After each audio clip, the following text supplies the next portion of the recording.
बिस्मिल्लाहिर्रहमानिर्रहीम। आज का वीडियो उन कॉमन क्वेश्चन से रिलेटेड है जो कि पेशेंट्स क्लिनिक में करते हैं या जब वो क्लिनिक से चले जाते हैं तो मैसेज वगैरह में ये क्वेश्चंस पूछते हैं अपने फिजिशियन से, और ये बड़े कॉमनली मुझे सुनने को मिलते हैं। सो मैंने सोचा कि आज का वीडियो उन क्वेश्चन से रिलेटेड बनाया जाए ताकि मरीज़ों को आइडिया हो कि डॉक्टर क्या सोच रहा है या उसके पीछे थॉट प्रोसेस क्या है, और उनको समझने में आसानी रहे और उनकी केयर या उनकी हेल्थ में किसी किस्म की कोई कमी ना आए। सो एक कॉमन क्वेश्चन जो बाज़ का डॉक्टर जवाब भी दे देते हैं इन क्वेश्चंस के क्लिनिक में, लेकिन उसके बावजूद मरीज़ ये पूछते हैं कि क्या ये ब्लड टेस्ट जो आपने एडवाइस किए हैं अभी करवाने हैं या अगले विजिट से आने से पहले कराने हैं। तो कॉमनली जो ब्लड टेस्ट लिखे जाते हैं वो उस वक्त करवाने के लिए लिखे जाते हैं ताकि देखा जा सके कि जो कंडीशन है वो इम्प्रूव हो रही है नहीं हो रही है, या ये जानने के लिए कि तशखीस या उसमें मदद मिल सकती है या नहीं मिल सकती। सो जो भी ब्लड टेस्ट लिखे जाएँ तो प्लीज़ उनको आप उसी क्लिनिक विजिट के बाद फ़ौरन करवा के अपने डॉक्टर के साथ शेयर करिए ताकि आपकी केयर मज़ीद बेहतर बनाई जा सके। अमूमन मैं अपने पेशेंट्स को बता देता हूँ कि ये जो टेस्ट हैं ये अगली दफ़ा आने से पहले करवाने, अमूमन ये रेयर होता है, कम होता है, लेकिन बता दिया जाता है कि ये पर्टिकुलर टेस्ट जो है आपको अगले क्लिनिक विजिट जो 2 या 3 महीने बाद होगा उससे पहले आने से आपको करवाने होंगे। एक दूसरा सवाल जो अमूमन मरीज़ मुझसे पूछते हैं कि क्या ये ब्लड टेस्ट ज़रूरी है या नहीं है। तो ये एक बहुत इंटरेस्टिंग क्वेश्चन है क्योंकि मेरे ख्याल में टेस्ट लिखे ही वो जाते हैं जो ज़रूरी होता है। अगर ज़रूरी ना हो तो वो टेस्ट लिखने की अमूमन ज़रूरत नहीं होती। अगर आप जीपी क्लिनिक या प्राइमरी केयर फिजिशियन के पास जाते हैं तो कुछ स्क्रीनिंग टेस्ट भी करवाए जा सकते हैं या वो करवाते हैं, और वो टेस्ट जो है अमूमन उनमें आप ये क्वेश्चन ज़रूर कर सकते हैं क्या ये ज़रूरी है या नहीं। लेकिन अगेन वो डॉक्टर कुछ सोच के टेस्ट लिखते हैं और वो मेरे ख्याल में करवाने चाहिए। कितने ज़रूरी हैं, कितने जल्दी करवाने चाहिए ये क्वेश्चन हो सकता है, लेकिन वो टेस्ट ज़रूर करवाने चाहिए। इसके अलावा एक सवाल ये भी है, मरीज़ पूछते हैं कि ये जो टेस्ट हैं ये कहाँ से करवाए जाएं, किस लेबॉरेटरी से करवाए जाएं। तो अमूमन हर लेबॉरेटरी पे हर चीज़ अवेलेबल नहीं होती, तो आपके डॉक्टर आपको गाइड कर सकते हैं कि किस लेबॉरेटरी से करवाया जाए। अमूमन जो गवर्नमेंट हॉस्पिटल्स या उनकी लेबॉरेटरीज होती हैं उनमें कैपेबिलिटी ज़्यादा होती है, लेकिन एक्सपर्टीज़ की समटाइम्स इतनी कम स्पेशल नहीं अवेलेबल होती, या उसमें थोड़े बहुत एरर के चांसेस होते हैं। So margin of error government institutions में किसी हद तक देखा जा सकता है। प्राइवेट इंस्टीट्यूशंस को क्योंकि अपनी रेपुटेशन का ज़्यादा ख्याल रखना होता है तो मार्जिन ऑफ एरर उनका कम होता है, लेकिन वो फिर एक्सपेंसिव भी होते हैं। सो अगर आप गवर्नमेंट हॉस्पिटल से करवा सकें तो ठीक है, वरना किसी प्राइवेट इंस्टीट्यूशन या लेबॉरेटरी से करवा लें। लेकिन मैं अपने पेशेंट्स को अमूमन ये रिकमेंड करता हूँ कि उस लेबॉरेटरी से करवाएं जो कि स्टैंडर्ड लेबॉरेटरी है, ताकि बार बार आपको टेस्ट या सैंपल ना देना पड़े, और उसमें अमूमन पैसे ज़्यादा लग जाते हैं। तो इस चीज़ को भी ध्यान में रखिए कि जहाँ ये टेस्ट अवेलेबल है और स्टैंडर्ड लेबॉरेटरी है वहाँ से ये टेस्ट करवाए जाएँ। एक सादा सी मिसाल इसकी, एक एसिटाइलकोलिन रिसेप्टर एंटीबॉडी जो कि माइस्थीनिया ग्रेविस के पेशेंट्स में करवाया जाता है टेस्ट कंफर्म करने के लिए, वो पाकिस्तान में सबसे बेहतर आगा खान लेबॉरेटरी करती है। इसी तरह कुछ टेस्ट जो हैं जैसे ऑटोम्यून पैनल है, मायोसाइरस एंटीबॉडीज़ हैं, वो शिफा में किए जाते हैं। इसी तरह कुछ और टेस्ट शौकत खाना में किए जाते हैं। अब आपकी गवर्नमेंट लेबॉरेटरीज़ में ये सब टेस्ट अवेलेबल शायद ना हो, लेकिन बेसिक टेस्ट वहाँ पे बड़े अच्छे करवाए जा सकते हैं। इसके अलावा ये भी क्वेश्चन किया जाता है कि इमेजिंग या एमआरआई, सीटी स्कैन या दूसरे टेस्ट कहाँ से करवाए जाएं। कुछ टेस्ट तो मशीन डिपेंडेंट होते हैं, जैसे कि एमआरआई है, लेकिन नेचुरली उसमें टेक्नीशियन और उसको रीड करने के लिए जो डॉक्टर हैं उनकी भी बड़ी अहमियत है। लेकिन अगर मशीन अच्छी नहीं है तो उस टेक्नीशियन चाहे वो जितना अच्छा क्वालिफाइड हो या वो डॉक्टर जितना अच्छा ट्रेंड हो उसका इतना फ़ायदा नहीं होता। तो अगेन जब भी आप किसी इंस्टीट्यूशन या किसी लेबॉरेटरी या इमेजिंग प्लेस पे जाएं तो उसके बारे में दूसरे लोगों से भी इंफॉर्मेशन ले लें।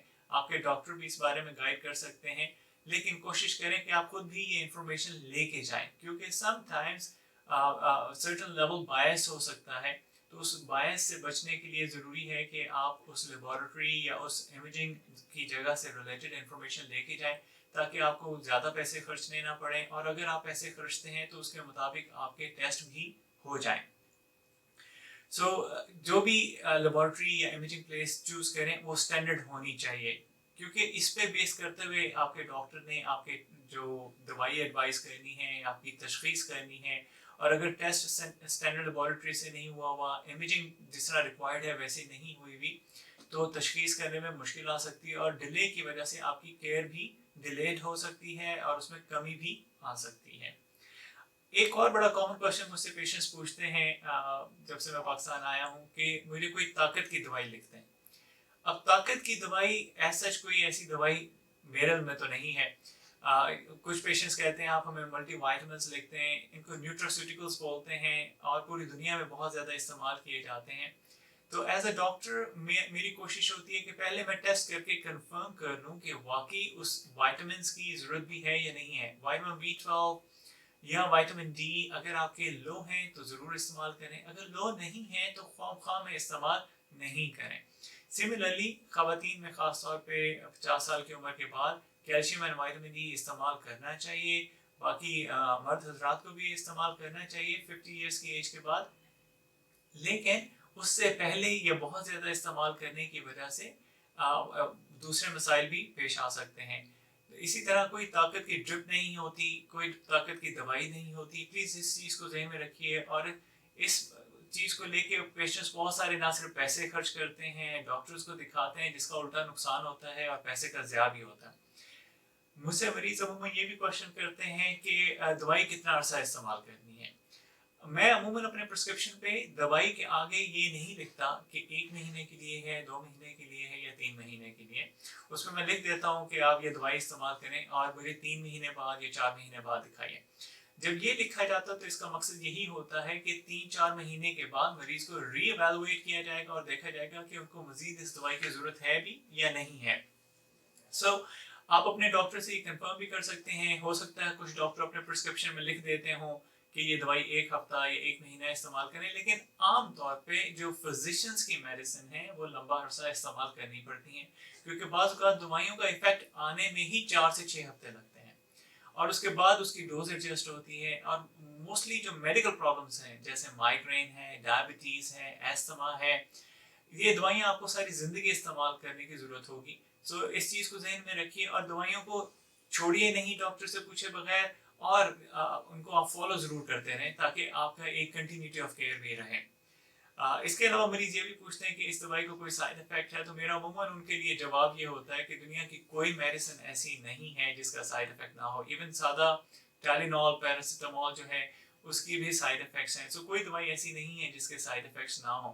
ایز اے ڈاکٹر میری پوری کوشش ہوتی ہے کہ میں کچھ سائیڈ افیکٹس اپنے پیشنٹس کے ساتھ، خاص طور پہ جو زیادہ سیریس سائیڈ افیکٹس ہیں وہ کلینک میں ڈسکس کروں، لیکن A to Z side effects patients کے ساتھ ڈسکس نہیں کیے جا سکتے، تو اس میں عموماً مریضوں سے یہی کہا جاتا ہے کہ آپ ایک دفعہ ان کے جو سائیڈ افیکٹس ہیں وہ پڑھ لیں، لیکن اس کا مطلب یہ نہیں ہے کہ وہ سائیڈ افیکٹس ہر مریض میں ہوتے ہیں۔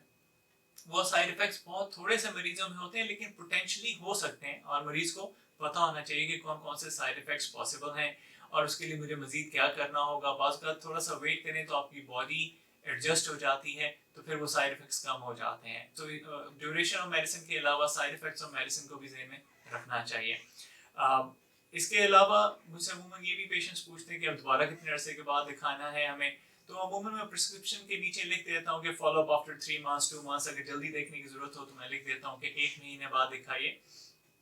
لیکن عموماً جیسے میں نے کہا کہ جو میڈیسن کے پیشنٹس ہوتے ہیں ان کو ڈاکٹر کو عموماً ساری زندگی دکھانا پڑتا ہے، کچھ سالوں کی بات نہیں ہے، میں یہ کہوں گا کہ 10-20 سال، کیونکہ اگر ڈائبٹیز ہے تو وہ ختم نہیں ہونی، دل کا مسئلہ ہے تو وہ ختم نہیں ہونا، بلڈ پریشر کا مسئلہ ہے تو وہ ختم نہیں ہونا، مائیگرین بھی ساری زندگی چلتے ہیں، تو آپ کو اپنے آپ کو بار بار ایک ڈاکٹر کو دکھانا پڑتا ہے۔ تو عموماً اس میں کوشش یہ ہوتی ہے کہ منیمم سال میں 1 دفعہ، ورنہ اگر مریض کنٹرول نہیں ہے تو آپ 2 یا 3 مہینے کے وقفے سے ان مریضوں کو دیکھتے رہیں اور ان سے کمیونیکیٹ بھی کرتے رہیں تاکہ ان کی دوائی ایڈجسٹ کی جا سکے۔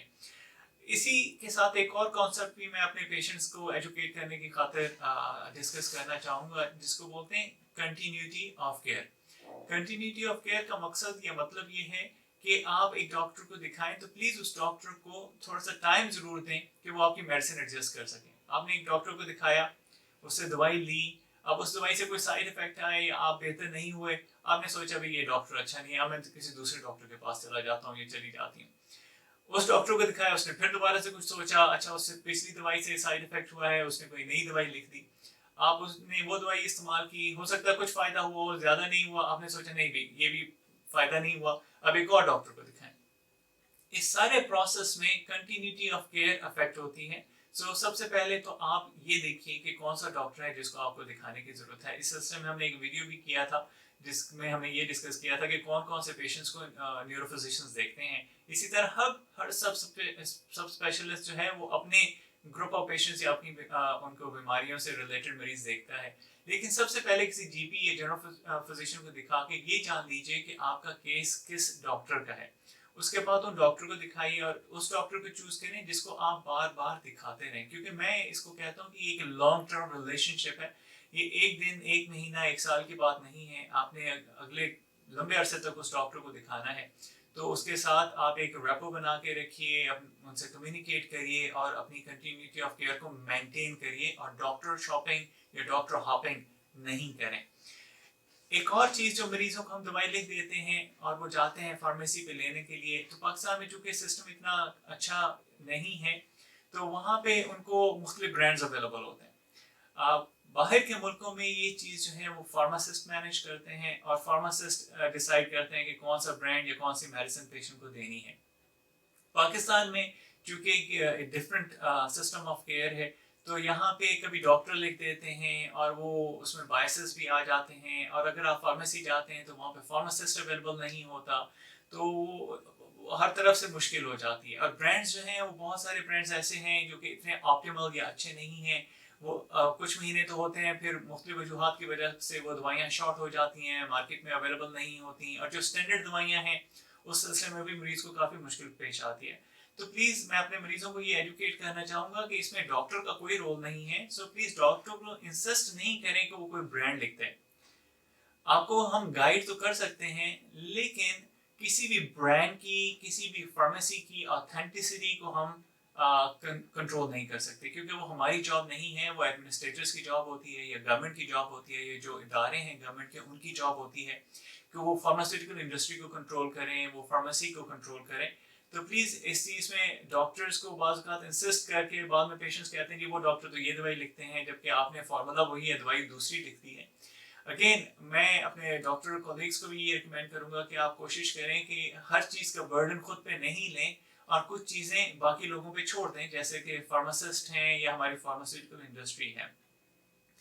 लास्टली मैं आपसे ये कहना चाहूँगा अपने पेशेंट से भी, और जो एक हेल्थ केयर से रिलेटेड हर इंडिविजुअल है उससे मैं ये कहना चाहूँगा, चाहे वो गवर्नमेंट लेवल पे है, चाहे वो डॉक्टर्स लेवल पे है, एडमिनिस्ट्रेटर के लेवल पे है, ये एफिलिएटेड हेल्थ केयर लेवल पे है, नर्सिंग लेवल पे है, कि एक सिस्टम ऑफ केयर से ही आप एक मरीज को प्रॉपर केयर प्रोवाइड कर सकते हैं। ये ना सिर्फ बड़ा सेंसिटिव बिजनेस है, इसकी वजह से किसी की जान को खतरा लाहक हो सकता है, और वो हो सकता है वो मरीज आपका रिश्तेदार या जानने वाला ही हो। तो प्लीज़ एक एथिकल प्रैक्टिस को अपनाइए और हर मरीज को इस पॉइंट ऑफ व्यू के साथ देखिए कि ये आपका अपना रिश्तेदार है या आपका अपने घर वाला भी हो सकता है। उम्मीद है इस वीडियो से मेरे कुछ पेशेंट्स को और बाकी लोगों को भी फ़ायदा होगा ये जानने के लिए कि हम कैसे एक proper health care system develop कर सकते हैं, कैसे एक प्रॉपर केयर प्रोवाइड कर सकते हैं। क्योंकि सिर्फ एक डॉक्टर उसमें नेचुरली एक इकाई ज़रूर है, लेकिन सब मिलके हेल्थ केयर को एक प्रॉपर हेल्थ केयर सिस्टम की सूरत में प्रोवाइड कर सकते हैं। बहुत बहुत शुक्रिया।